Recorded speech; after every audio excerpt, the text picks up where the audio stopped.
When the immigration officer stamped my passport and said, "Welcome to Canada," I smiled. It was the kind of polite smile women learn early, the one that always says I am fine, even when they are not. I walked past the glass barrier, past the uniformed officers, past the final checkpoint, and then I stopped. Cold air brushed against my face, and suddenly my legs refused to hold me. So I knelt down beside my two suitcases. One carried my educational certificates, the other carried two framed photographs, a few clothes and foodstuff. My life and 8 years of marriage, reduced to two suitcases. People walked around me, mildly inconvenienced, by the woman kneeling in the arrival hall. No one knew me from the crowd. This was my first international travel. I'd have loved to experience it with a loved one, but it was not to be.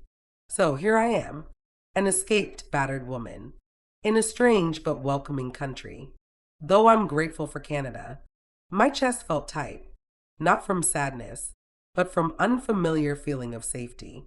For 8 years, my body had lived in fear, anticipating tone shifts, footsteps, slammed doors, shoves, slaps, and kicks. Now there was nothing. There's no Vincent, no terrible in-laws, no one judging my every word, no one judging my portion size during meals. This safety felt strange. It did not feel like outright celebration. It felt like exhilaration with a pinch of fear. Vincent was charming when we met. Soft-spoken, educated, attentive, protective, the kind of man that families approve of. At first, I thought I was lucky. He noticed small things about me. He remembered my favorite color. He brought me lunch without being asked. He called me his queen in front of friends and family. So, my parents trusted him. My relatives said I had chosen well. People admired him. And in many ways, I believed them. Our wedding was beautiful. We had breathtaking decorations and catered food. There was music and dancing into the night, with photographs to capture moments. But cinematic photographs do not guarantee lasting happiness. The first red flag came early in the marriage, so quietly that I almost missed it. One evening, I told him I was meeting an old friend for dinner. Julie was my closest friend since university. He smiled, but the smile didn't reach his eyes. "Why do you need to see her so often?" he asked. I laughed nervously, because the question felt strange, but I didn't want to start an argument. "She's my friend," I said gently. "We haven't seen each other in a while." He nodded slowly, then said nothing. That night, he barely spoke to me. The house felt heavy with silence, like something invisible had entered the room. I remember lying in bed beside him, staring at the ceiling, wondering what I had done wrong. The next morning, he apologized. He said he was just tired, stressed from work. So I let it go, because love teaches women to overlook discomfort, to smooth tension, to protect the peace. But the little interrogations continued. "Who called you? Why were you laughing on the phone? What were you talking about?" At first, they sounded like curiosity. Later, they sounded like suspicion. And slowly, I began to censor myself, even when I had done nothing wrong. From outside, our marriage looked normal the first year. We attended weddings, visited family, took smiling photographs. But inside our home, things were changing. Vincent began correcting me. Not loudly, not violently, just quietly. "You talk too much when guests are around," he would say. "You shouldn't argue with elders. You need to be more respectful." At first, I listened, because I wanted to be a good wife. But the corrections became constant. How I dressed, how I cooked, how I spoke, how I laughed. Nothing was ever quite right. And slowly, I stopped being myself. His protection slowly turned into possession. His correction became control. And control became confinement disguised as love. The first time he slapped me, he cried afterward. He held my hands and said he didn't know what came over him. He said stress had overwhelmed him. So I forgave him, because good wives forgive. But the second time, he blamed me. You provoked me, he said. By the third time, the apologies were replaced with silence. That was when something shifted, not just in him, but in me. I began to shrink. Vincent's violence wasn't always hitting. Sometimes it was his tone of voice, sometimes his words or actions. You laughed too loudly. Why do you need those friends? Delete his number. You're too sensitive, too emotional, too dramatic. When someone repeats a phrase long enough, you begin to internalize it. So, I began correcting myself before he did. I lowered my voice. I checked my words before speaking. I became hypervigilant, though I didn't know what that word meant then. I was always in a fight or flight mode. I was always tensed, tired, and exhausted in a way that sleep couldn't fix. In our second year of marriage, I became pregnant. My pregnancy felt like hope, like a reset. I thought a baby would change him. I thought fatherhood would awaken his tenderness. But I miscarried at 11 weeks. Everyone said these things happen, so I took it in good faith. Then my second pregnancy ended at 4 months. The sympathetic glances came, and I asked God why. The third pregnancy lasted long enough for me to feel kicks, long enough to prepare the nursery, but it was stillbirth. After the doctor confirmed the stillbirth, the room became very quiet. Not the peaceful kind of quiet, the heavy kind, the kind that presses against your chest and makes it hard to breathe. A nurse placed my son gently in my arms. He was wrapped in a soft white cloth, so small, so still. I held my son for 17 minutes. Yes, I counted, because I wanted proof that those minutes existed. I studied his face carefully, trying to memorize every detail. His tiny fingers, his delicate eyelashes, the curve of his lips. I whispered to him, words I had repeated throughout my pregnancy. I love you. I'm your mother. You are wanted. But he never moved. And in that moment, I felt something inside me break. Not loudly, not dramatically, just quietly, like glass cracking under pressure. When the nurse finally took him away, my arms felt empty, but my body still felt pregnant. I still felt some contradictions. That confused my mind. My breast still produced milk, but there was no baby to feed. My womb had been stretched, but there was no child to hold. Grief now lived inside my body, not just in my heart. After the stillbirth, I began to float through life, not sad, not angry, just disconnected.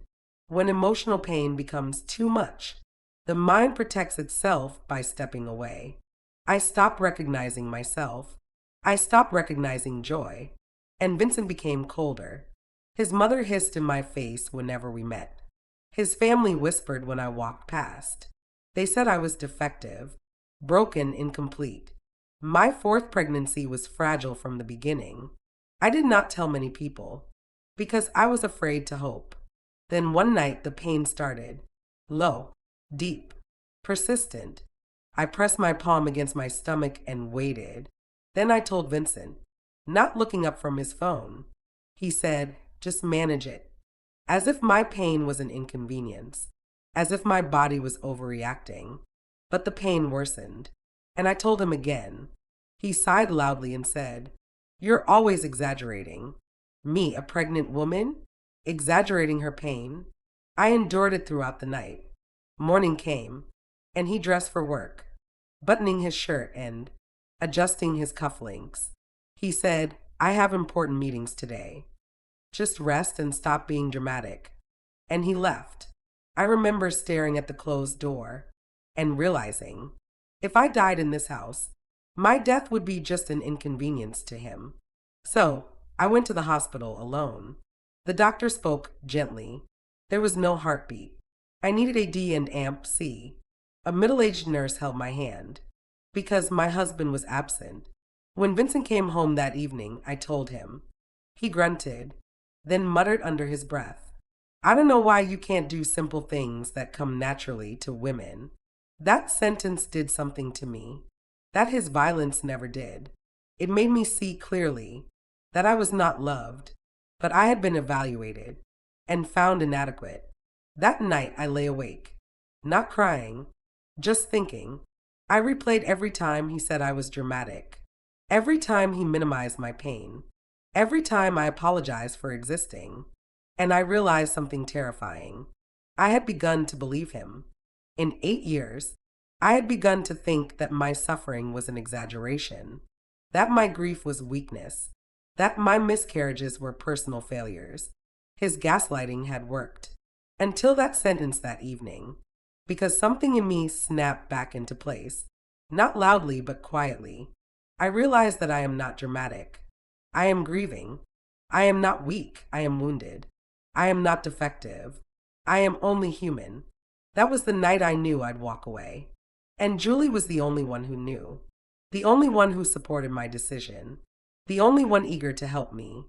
Planning my escape felt unreal, like preparing for a secret mission. Every step required silence, careful timing, absolute trust. Julie never asked too many questions. She simply helped.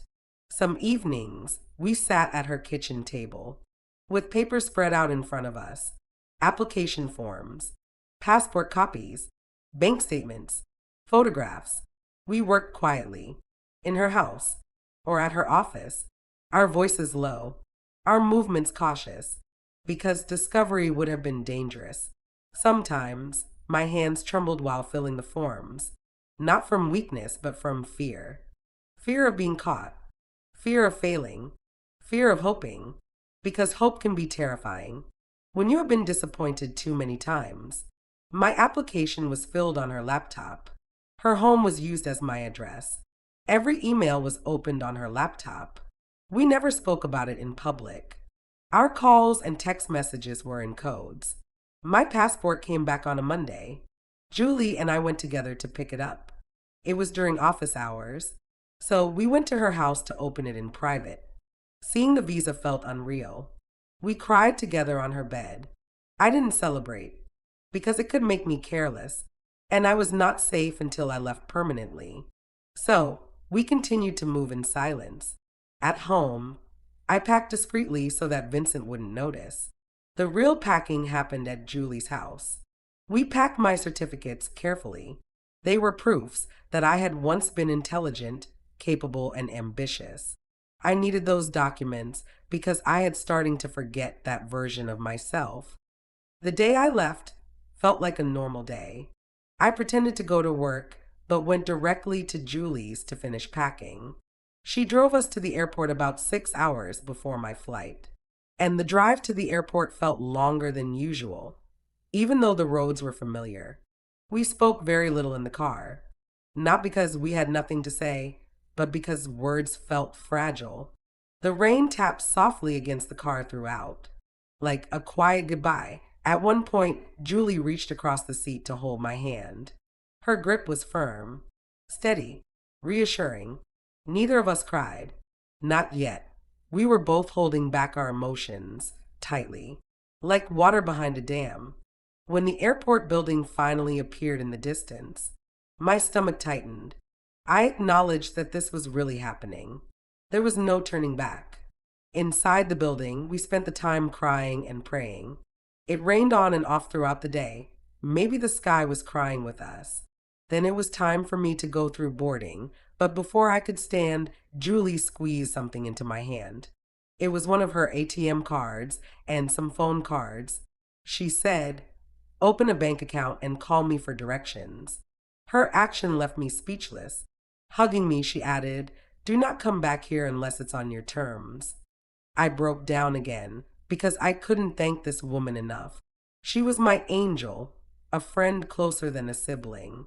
I pulled away from her and took a deep breath with her. Then, straightening my back, I gave her a watery smile before I turned and walked into my future. And when I looked back, she was the one bawling her eyes out.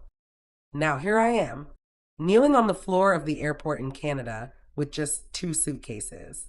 No husband, no children, no guarantees, just the hope of a new life. I place my hand on the floor and whisper, "You are safe. You made it. I almost can't believe it. I stand up and drag my suitcases with me. They are heavy, but not as heavy as what I left behind. Switching on my phone, I open up the step-by-step instructions that I had written for myself. Following them closely, I withdrew some money from the first ATM I saw. It was to pay for taxi, water, and snacks. The withdrawal made a dent in my bank account, but no amount is too much for my escape. I walk through the exit, and the cold air outside shocks my lungs. It's painful but clean. It feels like a rebirth.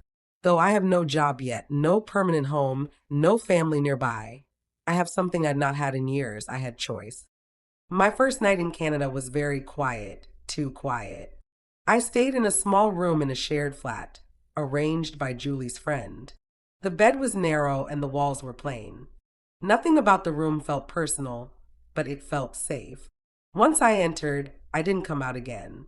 For the first time in many years, I slept without being alert, without preparing excuses. I slept deeply, like someone who had been holding her breath for years and finally exhaled. When I woke up the next morning, sunlight was streaming through the window.